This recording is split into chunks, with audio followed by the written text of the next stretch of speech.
Fala, galera! Tá começando mais um Giga Canarinha, edição número 45. Infelizmente hoje sem o Rafa Ribeiro, mas estamos aqui, né, para falar de tudo o que aconteceu nos bastidores, no jogo da final da Libertadores 2020-21 entre Palmeiras e Santos. Hoje estamos aqui com o Marcial Cortez. Fala, Marcial, como é que estão as coisas? Fala, Renatão, Pedro Guedes, João Sandfield, tudo certo, campeões da América e vamos que vamos.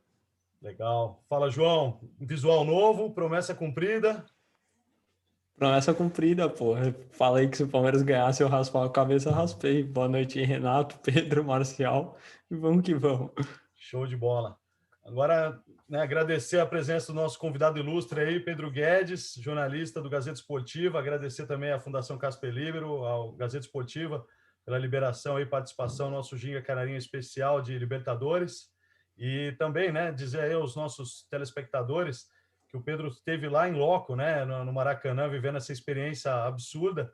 Então, já passo a bola para você, Pedro, e aí já te pergunto também, pergunto não, né, já te peço para você dar contar um pouco aí de como foi essa experiência, contar os bastidores, a chegada no estádio, a organização, torcida, enfim, falar um pouquinho da sua experiência aí na final. Beleza, obrigado, Renato. Salve, Renato, João, Marcial, todo mundo está acompanhando aí o programa. Obrigado pelo convite. E, cara, foi a experiência mais louca da minha vida, com certeza. Foi o dia mais emocionante aí da minha curta carreira jornalística ainda. E indescritível, assim. Você falou para contar um pouquinho do processo. Cara, foi meio na loucura, assim, porque a gente sabia que tinha como credencial, mas não sabia muito bem como, porque, além da Gazeta Esportiva, como você falou, eu tenho o meu canal no YouTube, o Tiro Livre. E normalmente a gente vai credenciado por esse canal. E aí eu não sabia se eles iam autorizar ou não, porque essa questão da pandemia tem sido muito limitado, né, o número de jornalistas, mas mandamos mesmo assim. E recebemos a resposta ali 2 dias antes. Então, tivemos que fazer tudo lá, exame, arrumar hotel no Rio de Janeiro, foi uma loucura. E aí chegamos lá, o jogo, acho que vocês concordam comigo, não foi lá essas coisas, não foi uma maravilha, né? Mas a experiência sensacional. Podemos falar com o Tite, com o Neto, estava lá também, enfim, tinha um pessoal muito fera. E uma experiência incrível, assim, não esperava tanta torcida, eu fui pego meio de surpresa, assim, mas, puta, experiência que eu vou lembrar pro resto da minha vida. Eu quero, inclusive, fazer uma tatuagem desse dia, já marquei aí, vou fazer. Bacana. Eu tenho uma pergunta, Pedrão. Eu tenho um colega no nosso palestra, o Celso, você deve conhecer, Celso Ardengue, não sei se você conhece, Isso. que estava lá no Maracanã também. Ele disse que, por mais seja lamentável, né, ter tanta gente no Maracanã, na situação que a gente estava, e disse que foi uma experiência muito boa ver um jogo com torcida de novo, né? Como é que foi isso? Cara, foi emocionante. Assim, claro, é porque é uma mistura de sensações. Primeiro, o Celso, meu amigo, tal, conheço, sim. E, cara, é isso que eu falei, é uma mistura, porque é muito legal. Você parece que volta a ver futebol, porque em casa, sem torcida, né? Dá uma sensação esquisita. Um pouco antes eu tinha ido num jogo da Ponte Preta e lá tinha 0 torcida, né? E pouquíssimos jornalistas, tinha, sei lá, umas 15 pessoas. E aquele som ambiente do estádio é muito esquisito e tal. Você fala, o que tá acontecendo, né? Então, foi muito louco porque deu a sensação de assistir futebol de novo, deu a sensação de você estar no estádio realmente. Mas, por outro lado, a gente lamenta por tudo que aconteceu, porque tinha, inclusive, a separação, né? O pessoal da imprensa estava mais para cima, no Maracanã, e a torcida estava embaixo. E aí, lá na imprensa, tinha as cadeiras separadas, assim, você não podia sentar perto de ninguém, tinha todo um protocolo. Uma hora eu até coloquei o pé em cima da cadeira da frente, ele tá cansado daquele jogo, né? O cara já chegou e falou, não pode, não sei o que e tal. E o pessoal lá embaixo se abraçando, sem máscara. Então, tipo, foi bem desorganizado, foi bem bagunça nesse sentido. Mas realmente dá essa sensação de você estar de novo. Então é bem emocionante. Galera comemorando gol, tem provocação. E mais do que isso, eu acho que tem a questão de ser um clássico, né? Eu peguei clássico, cheguei aí no estádio com as 2 torcidas, né? E é muito legal. E lá tinha as 2 torcidas, aí uma gritava, outra respondia. É bem da hora. Então, tipo, foi bem legal, foi uma experiência inesquecível mesmo. Pedro, em cima disso que você falou, né, das 2 torcidas e tal, se você conseguir fazer uma linha do tempo e tentar passar um pouquinho para a gente o que foi a emoção do momento ali que o Cuca aprontou o que ele aprontou, porque dali, logo na sequência, então a gente tem o que o Cuca aprontou, o gol do Palmeiras e o fim do jogo. Como é que foi a sensação, a emoção nesse período de tempo dentro do Maracanã? Vamos lá. Foram muitas coisas, né, que aconteceram em pouquíssimo tempo, né? Primeiro que o Santos já vinha dominando o jogo, né? Eu não sei, claro, não sei se vocês vão concordar comigo, mas a visão que eu tive é de que o Santos estava dominando o jogo e a tendência é que ganhasse, né? Que saísse o gol do Santos, estava mais próximo disso acontecer. Então a torcida do Santos estava mais pilhada, era o momento que ele tinha mais palmeirense. Assim, eu posso estar equivocado em números porque eu não contei, mas a sensação que eu tive é de que tinha muito mais palmeirense. E a torcida do Santos pela primeira vez estava realmente chamando a atenção, estava gritando mais que o Palmeiras, estava mais empolgado. E aí vem esse lance. Lá de cima, pareceu pra gente que o Marcos Rocha tinha agredido o Cuca. Depois eu vi o lance novo, questionável. Mas aí aconteceu a expulsão, ninguém entendeu muito bem as coisas. Aí primeiro a torcida do Santos ficou revoltada e a do Palmeiras começou a xingar o Cuca. Não sei se deu para ouvir isso, mas xingaram bastante o Cuca. Até falei, pô, o cara é campeão brasileiro com o Palmeiras, o que é isso? E aí depois, aí o Cuca pulou, a torcida do Santos inflamou de novo, mas o time deu uma caída, né? A gente sentiu isso já na hora, assim, que o time do Santos ficou meio perdido sem o Cuca e todo mundo achou que ia para os pênaltis. Eu acho que todo mundo já tinha essa visão, só que esse lance deu uma inflamada aos jogadores do Palmeiras, né? Realmente, assim, deu para sentir. Eles ficaram mesmo mais pilhados e aí no lance em que o Santos errou bastante e o Palmeiras foi genial, né? Acabou saindo o gol ali e foi muito estranho porque demorou um pouco para cair a ficha. Assim, a hora que a bola entrou, pareceu que demorou alguns segundos para a galera entender que tinha sido gol mesmo, que tinha valido. E, enfim, mas foi meio que essa sensação. E aí depois disso foi só festa. Depois nem precisava ter mais jogo, porque nenhuma das duas equipes conseguiu produzir muito mais. A torcida do Palmeiras já estava enlouquecida, o Santos perdeu completamente a emoção mesmo. Eles estavam no melhor momento do jogo e aí do nada caiu tudo de uma vez. Então foi uma virada muito rápida de chave. Assim. É importante os nossos telespectadores, né, para quem não viu o lance, né? Essa jogada mencionada aí por vocês foi um lance de lateral, né, onde a bola saiu e o Cuca meio que abaixou para pegar a bola, ficou meio mal entendido ali se ele estava fazendo uma cera, segurando, e o Marcos Rocha chegou para tomar a bola, teve uma pequena desavença e aí teve aquela confusão generalizada, né? Até a gente convida os telespectadores aí para procurar o lance na internet e realmente acabou desestabilizando aí toda a equipe do Santos. E o gol saiu no momento, né, no final ali do tempo extra, que realmente, como você disse, matou qualquer chance de reação e, enfim. E sobre a partida, né, eu acho que pode Tem falar. uma coisinha só, Renatão, desculpa te interromper, não, mas o Pedro comentou, né, que no estádio teve essa sensação de parece um delay entre o momento do gol e o momento que você sacar que foi gol, né? Esse delay ocorreu em casa também. Eu estava assistindo, eu não sei se aconteceu com o João também, mas eu em casa, vendo o jogo, a bola cruza, até hoje eu vi um repórter esportivo, que eu não recordo quem, ele falou assim, o lance, do momento que a bola bate na cabeça do Breno Lopes até ela bater na rede, demorou uma eternidade. Porque a impressão que deu foi que aquele lance ocorreu em câmera lenta. Então o jogo vinha numa velocidade, a bola vai para a cabeça do Breno Lopes, o Breno Lopes bate a cabeça na bola e o mundo para. E aí tudo acontece meio em câmera lenta, a bola entra, e a hora que a bola entrou, eu ainda fiquei um tempo assim. Aí saiu o grito do gol. Foi uma sensação muito estranha. E aí você me diz que no estádio também teve isso. É muito louco isso. Teve, foi muito doido. Parecia exatamente isso que você falou. A bola foi muito lenta em direção ao gol e todo mundo ficou meio em dúvida. Teve aquela falta do Veiga, que pareceu muito que foi gol lá no estádio também. Todo mundo ficou meio assim, aí viu a bola sair e falou, não foi, porque foi por cima, bateu na rede, mas não foi gol. Mas aí teve esse lance, o lance do gol, e todo mundo ficou meio assim, pô, será que foi gol mesmo? Será que já é para comemorar? E pelo que você falou, parece que foi em casa também, foi meio que uma sensação geral, né? E uma coisa que pode ter influenciado esse delay é que foi o Breno Lopes, que é um herói completamente improvável. Ninguém esperava que o Breno Lopes fosse capaz de fazer qualquer coisa pelo Palmeiras, né? Ele vinha sendo muito criticado. E ele foi lá e subiu e fez o gol do título da Libertadores. E pelo lado esquerdo, tava eu e o Rafael lá do do Tiro Livre, meu parceiro de canal, e a gente tinha, quando o Abel colocou, a gente tinha acabado de criticar a substituição, tudo, na verdade. Primeiro que ele tirou o Gabriel Menino, a gente falou que tiraria o Marcos Rocha, que acabou expulsando o Cuca depois, né? E a gente falou de todas as outras opções que a gente colocaria antes do Breno Lopes. E, aliás, ele nem está na lista do Mundial de Clubes, né? Isso é interessante até de a gente destacar.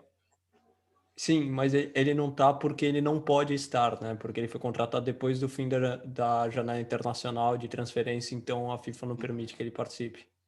Mas é engraçado, né? O herói do título do Palmeiras não tá no campeonato agora, mas acho que é o maior sonho do torcedor palmeirense agora para acabar também com essa zoeira, né, do Mundial. Uhum.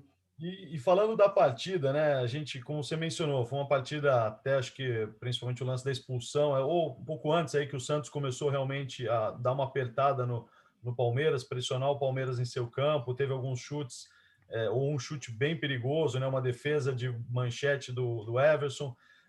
Queria saber, assim, o calor, você acha que também atrapalhou a partida? O fato de ter sido uma partida única também, você acha que todo mundo, e eu senti no meu, né, pelo que eu vi das entrevistas, os jogadores com um pouco de medo também de errar, ou muito medo de errar, né?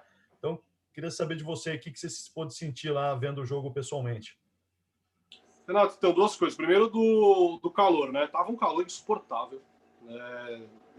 Assim, aqui em São Paulo faz calor e tal, mas lá no Rio de Janeiro é sacanagem também. O negócio é muito quente. A umidade é muito Tinha grande. uma área de ar-condicionado que, cara, salvava, porque você ficava lá fora 15 minutos, você já tava pingando. Então, pra gente, tava sentado, sem fazer nada. Eu imagino os caras estavam lá jogando, então realmente eu acho que o calor pode ter atrapalhado. Mas para mim, o que mudou, na verdade, foi o tamanho, a proporção desse jogo. Porque, como você falou, ninguém podia errar. E eles tinham essa sensação. Dava muito essa impressão também. Porque, assim, eu defendo final única, não sei a opinião de vocês, quero até saber aí, mas eu acho o final única muito melhor pro evento, eu acho que o jogo fica mais emocionante, dá uma cara mais de final, uma cara mais de decisão. Então, eu sou a favor de jogo único na final.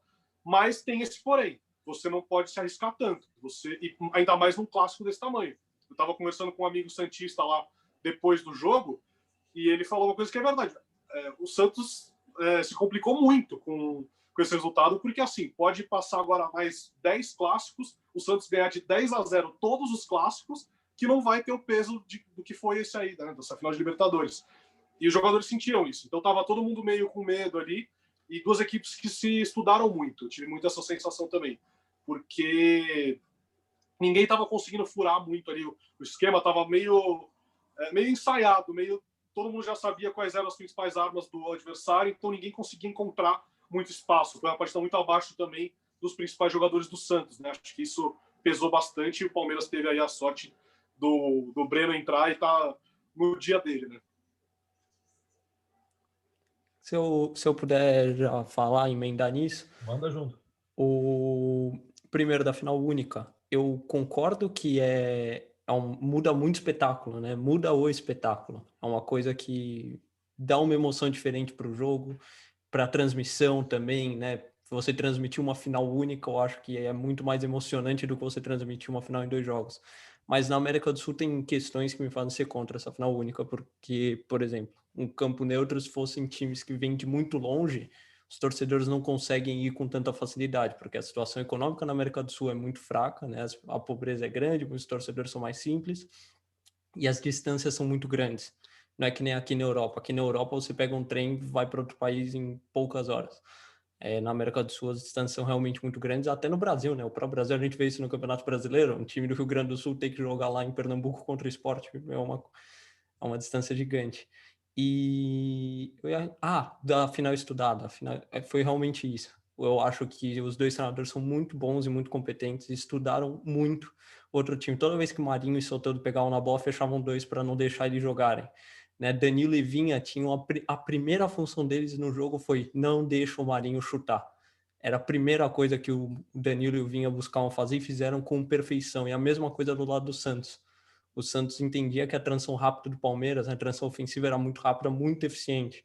Então eles fecharam isso, impediam sempre que a bola era lançada, 2 já estavam nela para impedir que o Rony pegasse a bola, ou o Luiz Adriano fizesse um pivô. Então foi um jogo muito tático e muito pouco técnico, né? Eu li um texto, não lembro quem escreveu, mas foi uma final de treinadores, não de jogadores. Que os jogadores pouco fizeram e os treinadores pensaram muito e executaram muito bem, né? E daí tudo surgiu porque o Cuca foi expulso, o gol saiu, né? A frase foi do Celso, inclusive, na live que a gente fez depois do jogo, falou: Cuca foi expulso e o santo dele foi embora junto. Que o gol sai logo depois, né? Um cara muito supersticioso, então eu acho que isso fez a diferença. Foi exatamente isso. Eu concordo bastante com o que o Celso falou. E isso, em relação à final de jogo único, eu entendo o que você falou e concordo em partes, porque assim, eu acho que tem essa questão do torcedor, claro que é complicado, mas eu entendo duas coisas. Primeiro que eu acho que da forma como é conduzido o futebol aqui, não só aqui na América do Sul, mas no mundo inteiro, eles já fazem esse tipo de jogo da final que você, infelizmente, afasta o torcedor que não tem dinheiro. Então eu já acho isso complicado, eu acho que poderia ser revisto, mas tendo em vista que não é revisto, que já é assim, que se comporta, eu acho que você tem que engrandecer o evento. E como você engrandece o evento, na minha opinião, é você fazendo uma final de jogo único. E nessa série, por exemplo, a gente viu no ano passado, acho que valeu mais ainda, né? No ano passado, em 2019, já estamos em 2021. Mas o jogo do Flamengo, que foi sensacional, né? Uhum. Primeiro, toda uma invasão da torcida do Flamengo e do River Plate em Lima, foi um negócio legal de ver. E aí o jogo, não existiria aquela emoção que teve lá com o gol no finalzinho do Gabigol se fossem 2 jogos. Provavelmente o Flamengo perdendo por 1-0 seguraria um pouquinho para não tomar o segundo, para tentar reverter num segundo jogo. Então eu acho que a final de jogo único meio que obriga você a decidir ali. Acabou que nesse jogo do Palmeiras do Santos chegou uma hora que, como nenhum dos dois estava conseguindo jogar, todo mundo começou a esperar a prorrogação e pênaltis, né? E só que o Palmeiras teve aí esse como é que eu posso dizer, esse incentivo a mais depois da expulsão do Cuca e acabou conseguindo aí sair vitorioso. Eu iria um pouco mais longe até nessa questão, viu, Pedro? Eu concordo com você. Eu acho que jogo único é muito melhor do que 2 finais. Mas eu vou mais longe. Eu pegaria o exemplo do que foi a Champions League esse ano. E, claro, é só uma ideia que nunca vai sair do papel por questões, a gente sabe quais, né? Mas eu faria, se eu fosse o cara da decisão de como deveria ser a Libertadores, eu faria uma primeira fase de grupos, jogos ida e volta, ok. Classificou para as oitavas, vai todo mundo para um país sede. E é o seguinte, amigo, é quarta e domingo, quarta e domingo, quarta e domingo. Oitavas, quarta, semifinal e final. Em 2 semanas você resolve a parada, é jogo único, acabou, caiu fora a volta, continua e vamos que vamos. E já define antes onde vai ser, que país que vai sediar essa série. São 2 semaninhas, acabou, meu. Muito melhor, muito mais emocionante. Mas é só uma ideia. Cara, seria muito legal. Seria muito legal. Eu acho que assim, essa Champions abriu muitas possibilidades, né? Inclusive, a própria UEFA falou isso, né? Falou que eles poderiam avaliar, porque foi muito lucrativo, né, para eles também, mesmo que sem público, porque vendeu muito mais, todo mundo parou para assistir, porque é isso. Se falam para você, as finais, vai ter um jogo nessa quarta, um jogo na outra. Você fala, eu não vou nem ver o primeiro. Por exemplo, uma pessoa que não torce para nenhum dos 2 times, entendeu? Agora, se você fala, é a final, é hoje, acabou. Todo mundo vê, tanto que passou para, acho que 100 e tantos países, a final da Libertadores, que a princípio nem chama tanta atenção de outros continentes, né? Mas acabou chamando a atenção de todo mundo justamente por isso. É um evento enorme e um jogo só que vai decidir tudo.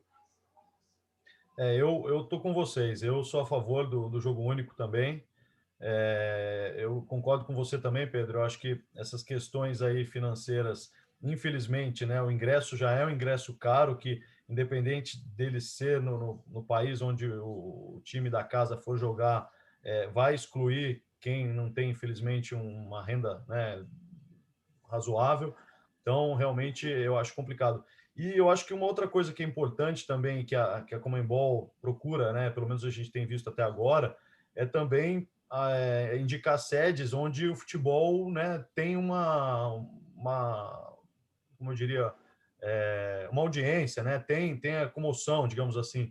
Então, também, mesmo que a gente não tenha, de repente, tantos torcedores dos times, pelo menos os torcedores que gostam de futebol do país, né, como numa Copa do Mundo também acontece, né, você tem torcedores, por exemplo, se hoje tivesse tido torcida, hoje não, né, semana passada, tenho certeza que vários cariocas teriam ido assistir o jogo, entendeu? Acho que independente, quem gosta de um bom futebol teria ido assistir o jogo. Então, ainda mais sem peso, né? Porque não vai ficar, né, na expectativa de sofrimento e tudo mais.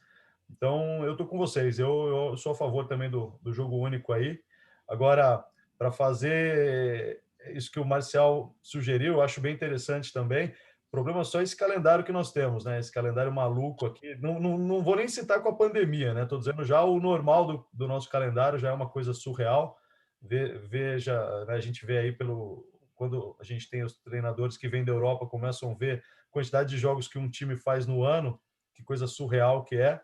Então, realmente, eu acho que isso teria que ser melhor trabalhado, mas sem dúvida que seria uma ideia sensacional. Manda aí, João.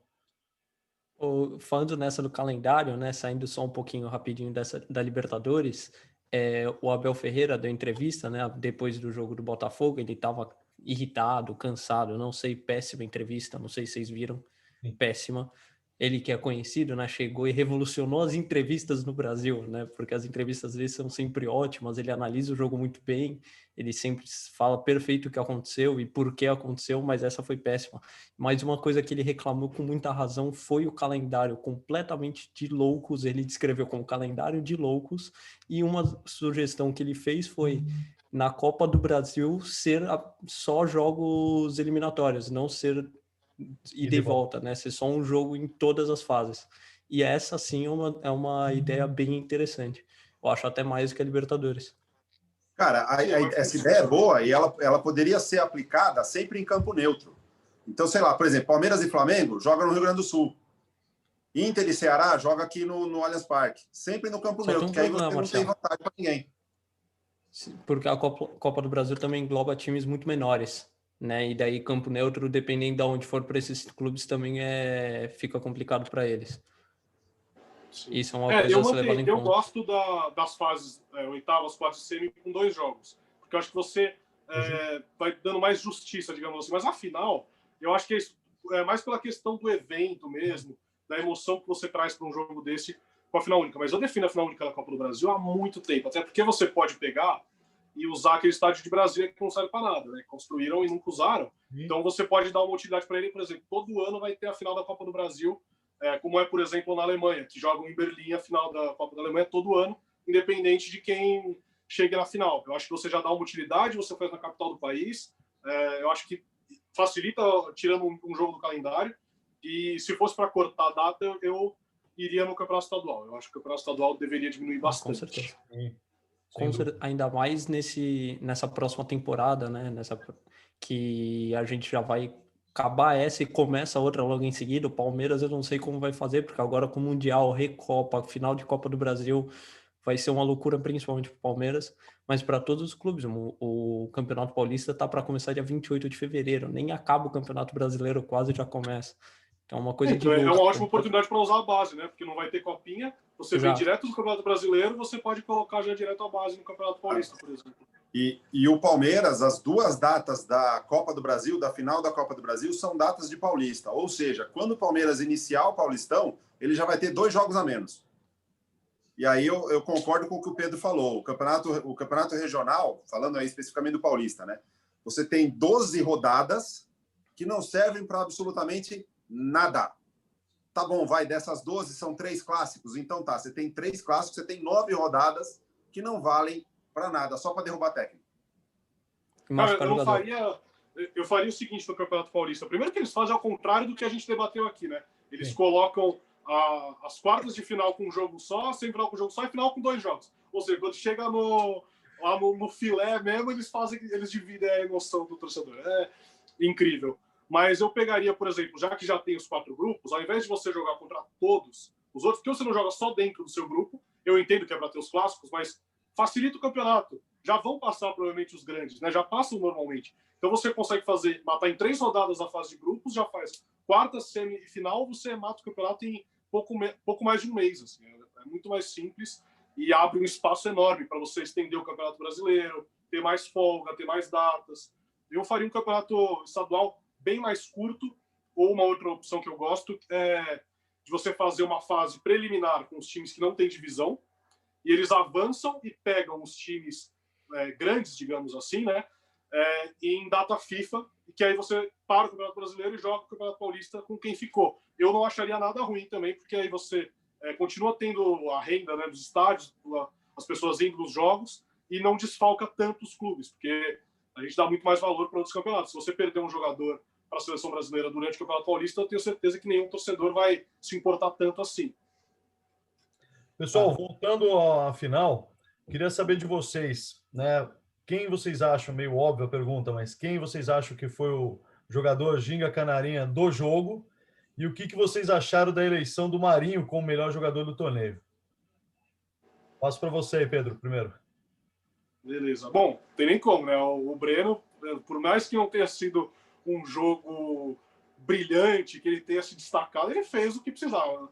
Futebol é bola na rede, né? O cara fez o gol e deu o título pro Palmeiras. Tenho certeza que o torcedor nunca mais vai esquecer dele. Mas sobre o Marinho, eu também daria para o Marinho. É que eu acho que você tem que levar a final em conta, não tem como. Por exemplo, na Copa do Mundo eles definem um pouquinho antes, né? Então chega no final do jogo, já sabe quem que é o melhor jogador e muitas vezes é o cara que perdeu, como foi o Messi com o Brasil. Enfim, isso acontece. Eu faria depois da final, até porque você definir uma final de campeonato, você praticamente é o melhor jogador do campeonato, não que o Breno Lopes seja. Mas eu estava entre o Everton e Marinho, eu daria o título para quem fosse campeão. No caso, seria o Everton o meu melhor jogador da Libertadores. Mas está muito bem entregue, porque o Marinho jogou muita bola e o Santos teve adversários muito difíceis e ele foi fundamental. Então, para mim, está bem entregue, apesar de não ser o meu favorito. E você, Marcial? Eu tô com o Pedro. Também, eu acho que você tem que analisar, né? Para definir o melhor do torneio, você tem que analisar o torneio como um todo. E o Marinho foi fundamental para a equipe do Santos em várias situações, né? Ele foi o cara que decidiu, foi o cara que resolveu, que levou o Santos, praticamente ele e o Soteldo levaram o Santos nas costas, né? E então foi justo o Marinho ter ganho. Apesar de que também o Everton merecia da mesma forma, né? Mas também para não ficar o Palmeiras com o título da Libertadores, com o melhor jogador do torneio e também o melhor em campo, então vamos dividir um pouquinho, né? Dar o melhor jogador do torneio para o Santos e o melhor jogador em campo jogou pouco, mas fez o que tinha que ser feito. Não dá para não ser o Breno, não dá para o Breno Lopes não ser o Ginga da semana. Não tem como ele não ser, né? Ele fez simplesmente o que tinha que fazer no jogo mais importante dos últimos 20 anos do Palmeiras. É isso.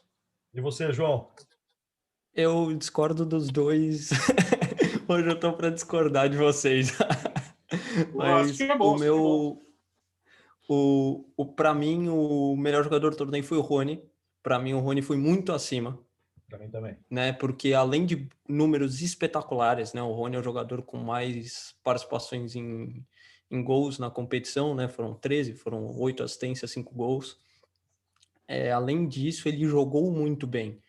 Né, ele foi uma peça fundamental para o Palmeiras, fez o primeiro gol contra o River Plate lá, fez gols importantes, assistências, foi muito, muito bem. O Everton, para mim, ficaria em segundo, porque também foi fundamental e teve um desempenho muito acima. O Marinho foi muito bem, muito bem. Eu não vou falar que o Marinho foi mal, que não merecia, qualquer um dos 4 que levasse, né, é merecido, porque estavam lá, jogaram muito, mas para mim ficava atrás dos dois e o Rony, para mim, foi o grande craque da competição.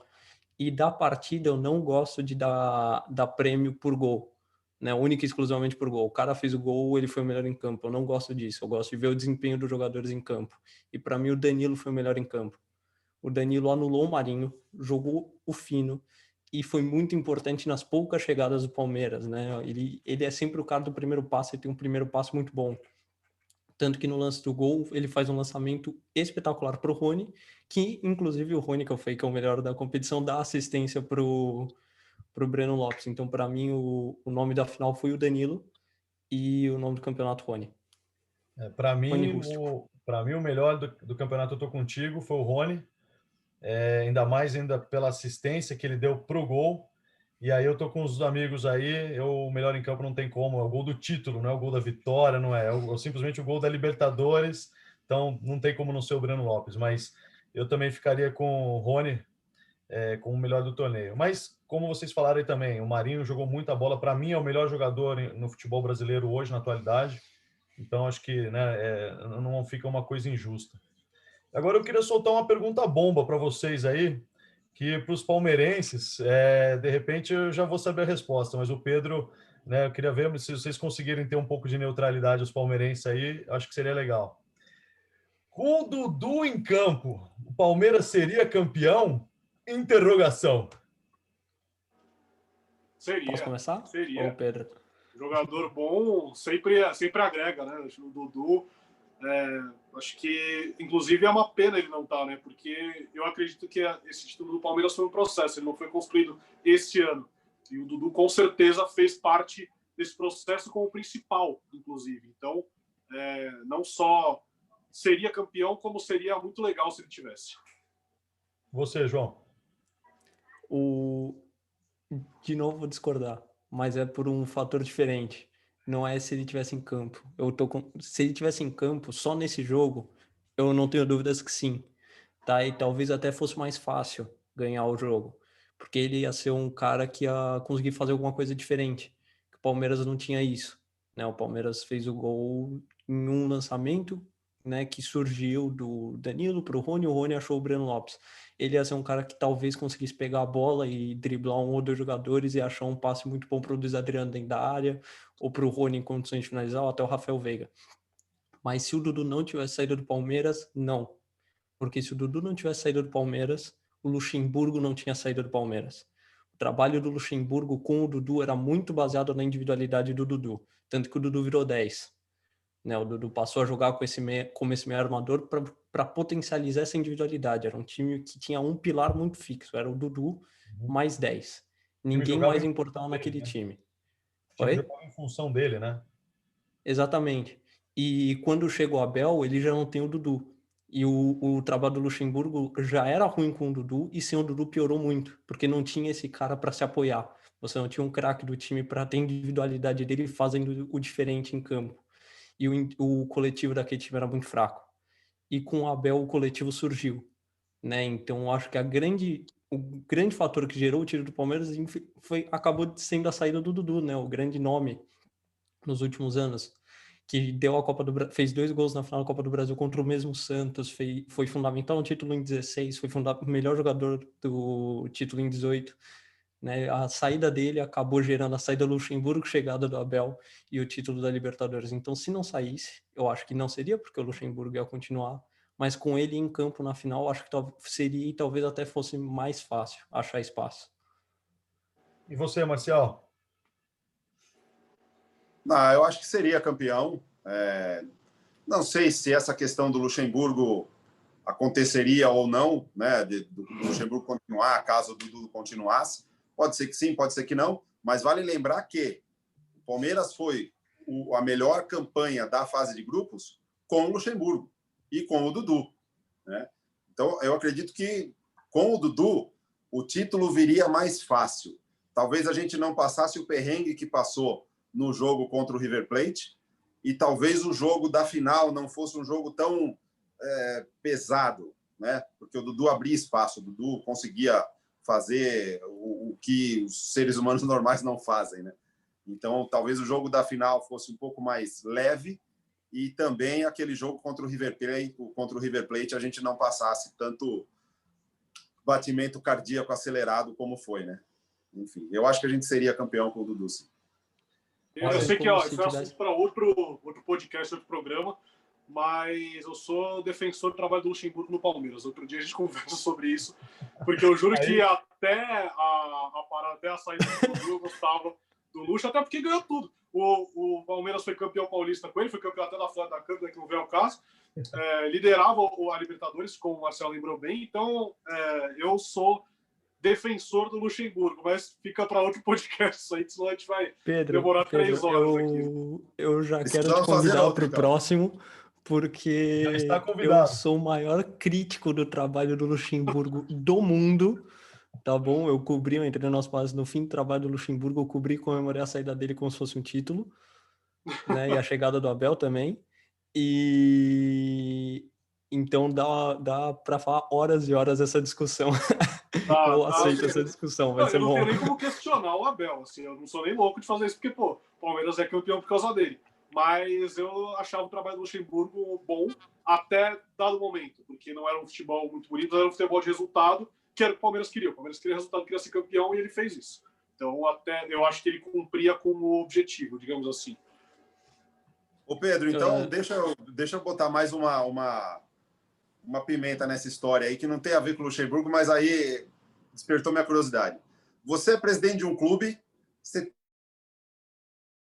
é sem o Borja. Você contrata o Borja ou não?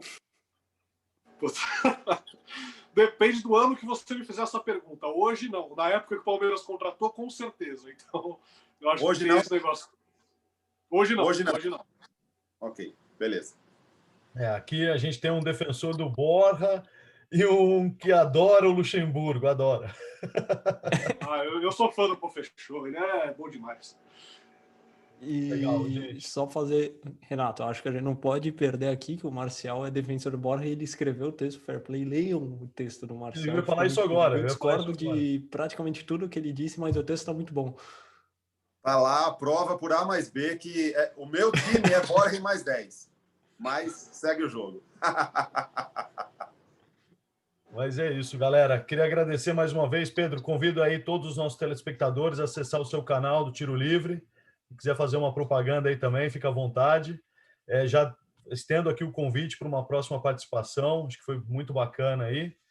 E vamos esperar para ver agora o que acontece no Mundial, né? Vocês têm alguma... Para fechar aí, vocês têm alguma perspectiva aí final tranquila entre Palmeiras e Bayern? Alguma chance do Palmeiras não passar na semifinal? Para fechar, o que vocês acham? Olha, eu não sei que horas que vai o vídeo pro ar aqui. Bom, primeiro, obrigado pelo convite de novo. Foi muito legal ter esse papo com vocês e estou à disposição. Sempre que vocês quiserem, volto aí. Falou de fazer a propaganda. Segue lá no Instagram, Pedro Guedão, que eu sempre coloco que eu faço na Gazeta, que eu faço pelo Tiro Livre, então já fica mais fácil lá mesmo. E vamos lá, Mundial Interclubes, para mim, tá com cara de título pro Palmeiras para acabar com a piada de todo mundo, mas eu acho que tá todo mundo pensando em Bayern, falando em Bayern, e esse Tigres ele é muito complicado. Ele já dava trabalho quando jogava Libertadores, que não era tão forte assim, e ultimamente é um time excelente, é um time muito forte. Então, provavelmente é o Tigres, né? Eu falei do horário do vídeo, porque eu não sei se já decidiu quem é o adversário do Palmeiras. Sendo o Tigres, tem que tomar muito cuidado. Então vai ser um jogo bem complicado. E aí, chegando na final, vai ser aquela coisa. Time brasileiro contra os times europeus que a gente já tem visto, né? Aquele jogo de se defender, aquele jogo de uma bola. Não é o modo que o Palmeiras costuma jogar, mas, enfim, eu acho que dá para ganhar. São 90 minutos, a gente já viu outros times ganharem. E essa vontade de acabar com a zoeira, eu acho que vai pesar bastante. E legal, digo mais, gente. se ganhar o Mundial, acho que perde a Copa do Brasil, porque vai voltar ligando para nada mais. Legal, gente. Convido a todos aí a acessar o nosso site, né, do fairplay.pt, acompanhar nossas matérias e até a próxima. Valeu, galera. Um abraço.